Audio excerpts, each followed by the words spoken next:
नाशिक शहर आणि शहर परिसराच्या लगत सर्व ग्रामीण भागात महानगरपालिका यांच्याकडून अन्यायकारक कारवाई करण्यात येत आहे।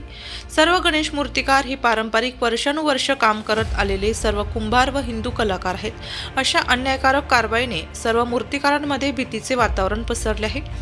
सर्व मूर्तिकारांची उपजीविका फक्त या व्यवसायावर अवलंबून आहे। जवळजवळ 10,000 कुटुंब या व्यवसायावर अवलंबून आहेत।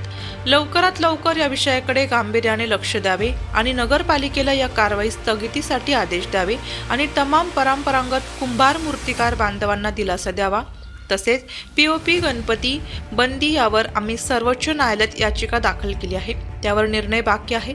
त्यामुळे पीओपी मूर्तीमुळे कुठल्याही प्रकारचे प्रदूषण होत नाही हा विषय सर्वोच्च न्यायालयात ज्ञानप्रविष्ट आहे। महाराष्ट्रात गणेशोत्सव फार मोठा प्रत्येकाचा जिव्हाळ्याचा सण आहे। आपले सरकार हे एक हिंदुत्ववादी सरकार आहे असे मुख्यमंत्री एकनाथ शिंदे यांनी गेल्या 2 वर्षांपासून विक्रीस परवानगी देऊन सिद्ध करून दिले। परंतु महाराष्ट्रात कोणत्याही जिल्ह्यात पीओपी मूर्तीच्या विक्रीस बंदी नसताना फक्त काही लोकांच्या सूडबुद्धीमुळे नाशिकचे आयुक्त कारखानदारांवर बंदीची कारवाई करत आहे। त्यामुळे मूर्तिकारांच्या हातातोंडाशी आलेला घास हिसकावून घेऊ नये, आपणही कारवाई त्वरित थांबवावी असे निवेदनात नमूद केले आहे।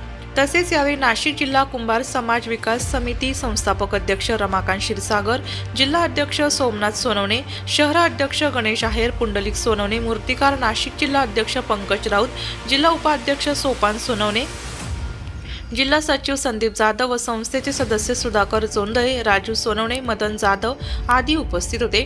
नाशिक लोकशाही न्यूजसाठी प्रतिनिधी युवराज राजपुरे, घोटी।